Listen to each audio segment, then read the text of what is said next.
Let's get more on that top story. The Nobel Peace Prize being awarded to the European Union. Joining us live now from central London is the leader of the UK Independence Party, Nigel Farage. Mr. Farage, welcome to BBC World News. So you've been phoning Jose Manuel Barroso to say congratulations, well done.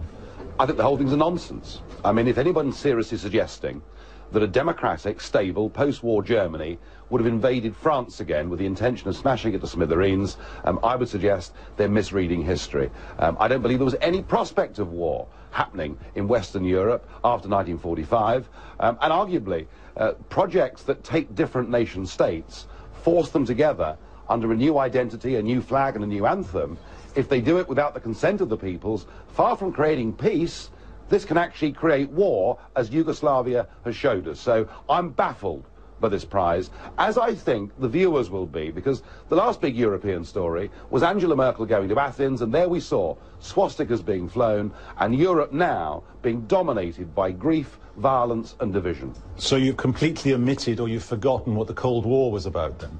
Yes, the Cold War was about NATO and the nuclear deterrent.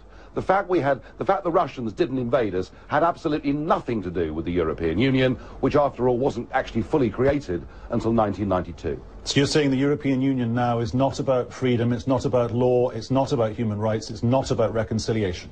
It's about the destruction of nation-state democracy. Mr. Barroso was perfectly clear 1 month ago in Strasbourg.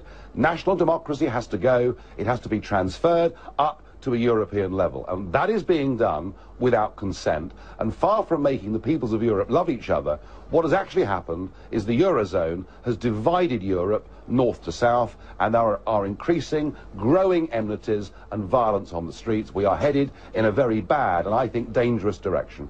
I was talking to Carl Bildt, former Swedish Prime Minister and peace envoy to the Balkans, just before we started this conversation.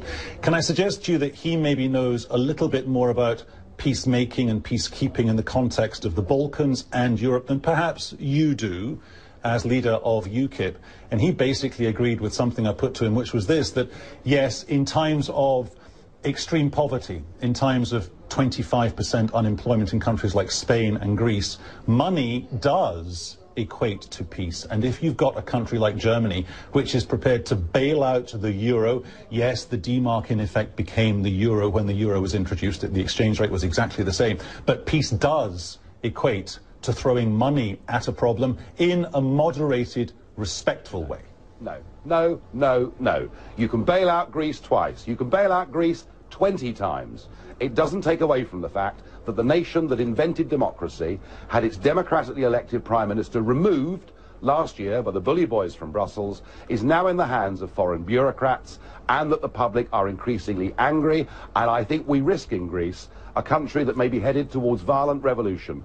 All of it caused because of this ridiculous project to attempt to abolish the nation-states of Europe. And I would say this to Carl Bildt: just look at the lessons of the Balkans. Look at this crackpot idea that we had in 1920 of abolishing individual nations and putting them together under a Yugoslavian flag. It led to disaster, and the EU, sadly, is making the same tragic mistake. So what was wrong when Winston Churchill said, if we lock people together in a fiscal pact, they won't fight each other, they won't kill each other? That basic principle was flawed? Churchill, of course, didn't want Britain ever to be a part of it, is the first thing to say. And secondly, you know, the experience of two world wars had been utterly crushing on that entire generation, and not just Churchill, Monet and other people looked for a new solution.